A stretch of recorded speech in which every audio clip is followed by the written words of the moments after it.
Hey guys, what's up? It's Daniel here, back again with another video, and I've got some exciting news, but we'll share that a little bit later. So it's been snowing quite a bit lately, so go out for another drive.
The recovery strap just in case.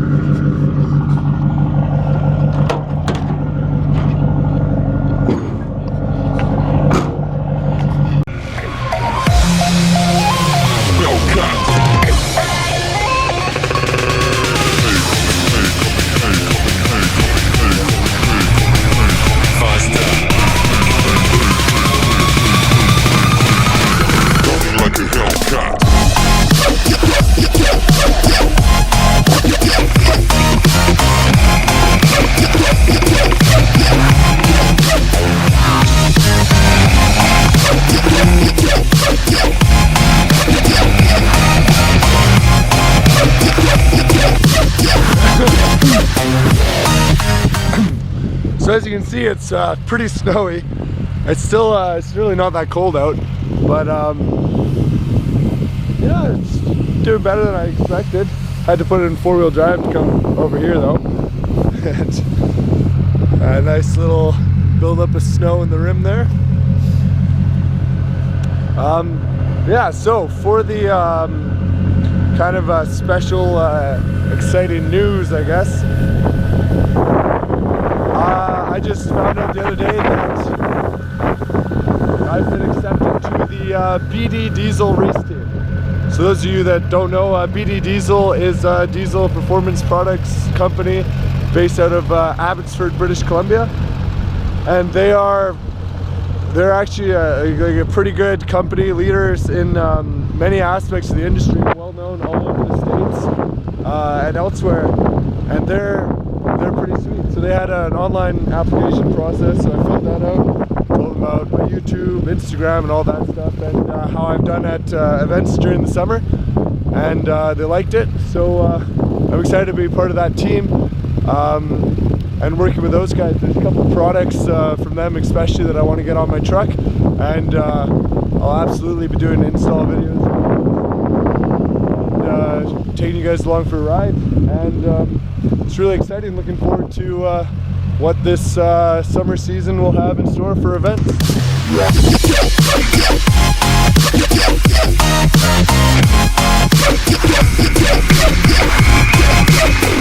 Like a Hellcat.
Yeah, so that's pretty sweet. Sorry, I took a look at that footage there, and it's a little windy. I didn't have the right case on. But yeah, so if you didn't hear clearly there, I'm on the BD Diesel race team for 2017. So with that, I'm going to be doing more events this summer, drag racing, dyno days, stuff like that. I'm hoping to get down to a few in the States even. So if you guys know of some events that are, not too far away from Canada, leave them down in the comments where you want me to come and race and see you. And I'll definitely be making videos all the time. Yeah, these tires actually didn't do as bad as I was thinking in the snow. They had some nice snowy donuts. Yeah, so I'm super excited to work with BD Diesel. So some of the products from them that I'm looking at, they've got some interesting electronics components that not a lot of other companies have. So there's one, they've called it stage limiter, which is basically just launch control for diesels.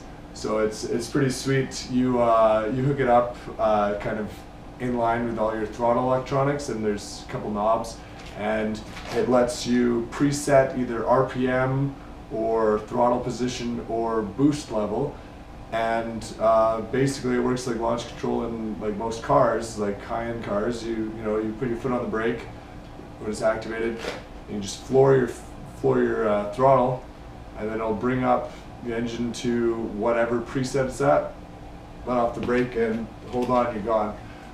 So it's pretty sweet, and it's really good for consistent launches at the track.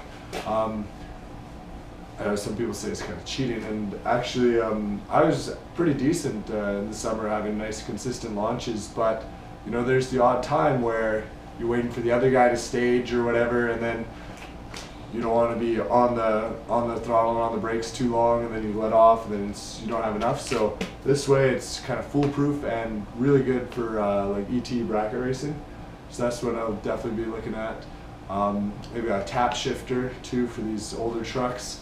It's pretty sweet, and then some cooling products as well. So I'll keep you guys updated as those come. But we'll definitely be making videos for installing each one. So the other thing I was going to talk about was got some comments on some of my other videos about, well, because I asked in the last one what you guys want me to talk about. So one thing came up with, they wanted to know a little more in detail about different things like injectors and lights and stuff like that. So injector wise, right now I am still on stock injectors. So it's stock LB7 injectors, and I do have a dual CP3 pump setup. So the CP3 is a high pressure fuel pump. So that's overkill for right now with those stock injectors, but my tune was demanding more than the stock CP3 like individually could keep up with. So I knew I was going big in the future, threw them both on. It's overkill for now. But so yeah, the next thing is injectors. So injector size, they have different ratings, either like 30% or 60% or 100% or 250%. And so that refers to how much more they flow over stock compared to a stock injector. Or they have horsepower racing ratings. You might hear a 60 horse injector or 100 horse injector. And those ones, they're a little bit more difficult to understand the classifications, because it doesn't mean you add that injector and you get 100 more horsepower. It's all related to how much fuel it flows. But they have crossovers that you say, okay, 60 horse over in this, whatever this percentage. Excuse me. So as for what percentage injectors I'm going with, I still haven't decided fully yet, because it's a complicated process and decision. Where I'm at right now, like a 30% or 40% injector would probably be enough to blow up my stock bottom end if the tune was there. But then then I'd be needing to get new injectors when I build the motor. So I need to figure out a balance point that you know, I can grow into, but that's not going to be too big either, because you don't want to be driving around a daily driver on 250% injectors, because they'll just be hazy everywhere. So right now I'm leaning towards kind of the area of a 60% injector. So that's probably going to be still even more fuel than, or it's capable of more fuel than I'll need. But I think you can tune them to still be quite drivable, and it'll be a little something to grow into with this turbo when the motor's there to back it up. So that's my thought right now. We'll see. And of course I'll let you guys know, keep a video or something of that going on. The other thing I get questions about is my lights all the time. So they wanted to know interior lights, I guess, and my headlights. So I guess I can open up these lights, or just see these lights inside here. They're just basic LEDs. These were all from superbrightleds.com, I believe. And yeah, and so I don't remember the part numbers off the top of my head, but if you go look on any of the Chevy forums, not as much on the diesel forums, but just like the regular Gasser, Chevy, Eddy ones, because they're all the same. Tons of people have got lists of every little light bulb, even like LEDs to do all the gauges and dash and whatever. So these are just normal LED replacements. And then, you'll see, that one there, as that connection is a little off, is a big brick. So it's, instead of just one single thing, it's got a big brick, and it gets pretty bright in the back here. So that's kind of nice. Then down inside each of these doors here, I put in a little LED strip, just stuck it on there and tapped it into these wires for those lights. So basically whenever I open the door, they come on. As for headlights, these were built by Longshot Lighting. So they're a company down in the States, and yeah, they built them, and it was a decent price, but you can definitely tell in the quality.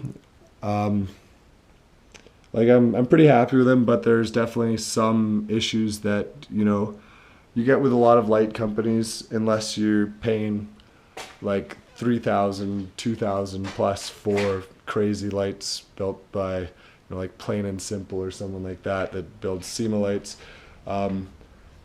Lights are very difficult to get perfect quality on, I think. So, you know, there's definitely some quality issues in some spots, but overall they look pretty good. So I've got this high beam projector here, which is also a low beam light. So that's my low beam driving light. And then when I turn my high beams on, these LED cubes come on. And then down here we've got our switchback LEDs for the turn signals, and then these little single LED pods for, they're just wired to a switch, so you can turn them on whenever I want. And same with the fog lights. I've got another set of those projectors etched with my Crown logo in them. So I definitely like the look of them. They've also got color changing LEDs in them. Yeah, so I can't find batteries for the remote for the LEDs, but if you're into that, I mean, just look on Instagram. There's so many people have them now. The lights are not really a huge priority on the build for me. Like, I like them, they look good, they're simple. Beyond that, not a super critical point. So just check the rest of the comments on YouTube to remember what they were, asked me to talk about, and they wanted to know if I've ever replaced the injectors. I haven't. I bought the truck completely stock with 177,000 kilometers on it. It was actually in pretty good condition, needed things here and there for sure. And I think, I don't know for sure, but I think that one of the previous owners did replace the injectors at some point. But since I've owned it, I haven't had any injector troubles. Balance rates all check out good, and everything seems to be running fine. So that's always good news. Next thing was, why is my exhaust tip hanging so low? And yeah, I know it does. So obviously, if you guys have been watching all my videos, you know I've talked about this before, and it's just since installing the lowering kit, it's so low that the axle doesn't clear, or the exhaust doesn't clear the axle anymore. So when the axle travels up, where you hit a little bump, it hits the exhaust, and then that makes it bend down.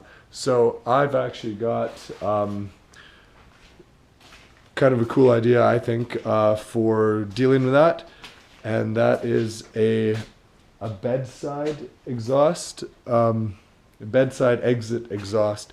So obviously on the other side, but I was thinking coming out somewhere around here, I think that there should be just enough room to squish that 5-inch pipe over top of the frame below the bed.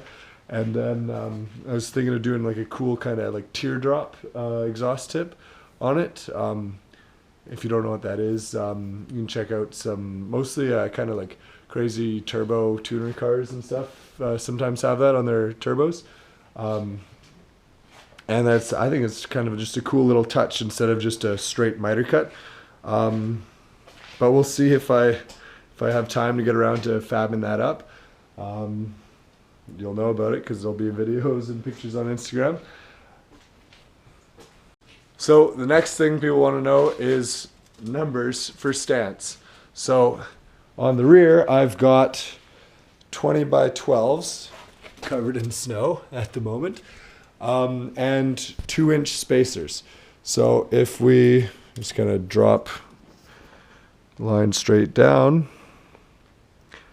that looks like, 4.5, 5 inches outside.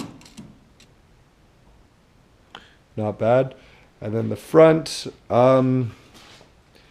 probably about 1/2 inch less. Can't do that right now because the wheels turn, but you can imagine fairly similar. And as for trimming, a whole lot. So the front, took the bumper out there. Windshield washer reservoir. You need to undo a bunch of bolts up top. Well, not a bunch. There's like 3. Take out 1, and then you can pull this bit forwards, and the washer reservoir will be in there at an angle, and that'll give you room on the front to clear.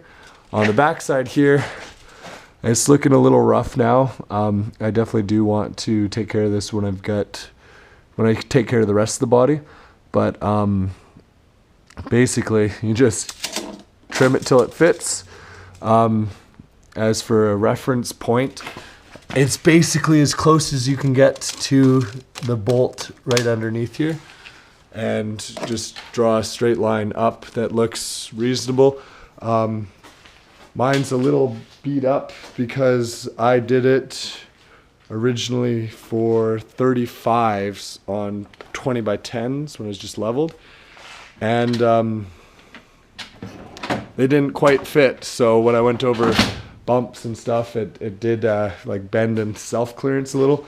So if I had just cut it a little bit bigger to begin with, it would have stayed a lot nicer and cleaner. So that's something that in the future I will be wanting to get new fenders, cut them, section them, weld them back together, do it properly. But as for right now, obviously you guys know, truck needs some body work for sure, but it's looking not bad, and I mean it fits and it works, so it's good. Turning radius, unaffected by that. I've got that DMAX Store center link now, and with that, it is the Super Street version, so it's supposed to retain the same factory steering geometry, and I think it does for the most part. I haven't noticed anything strange while driving, but there is a very slight decrease in steering radius. It's noticeable, but not enough to be a big deal, is my opinion. I can feel it when I'm driving or when I turn back into my driveway and stuff, I can tell it's not exactly the same as it used to be, but it still gets the job done, still gets into tight parking spots, no problem. So we'll, you know, what you gonna do about it? It's not the end of the world. And well, I really wish, you know, we'll find out when the roads dry up if I can do a boost launch with it or not.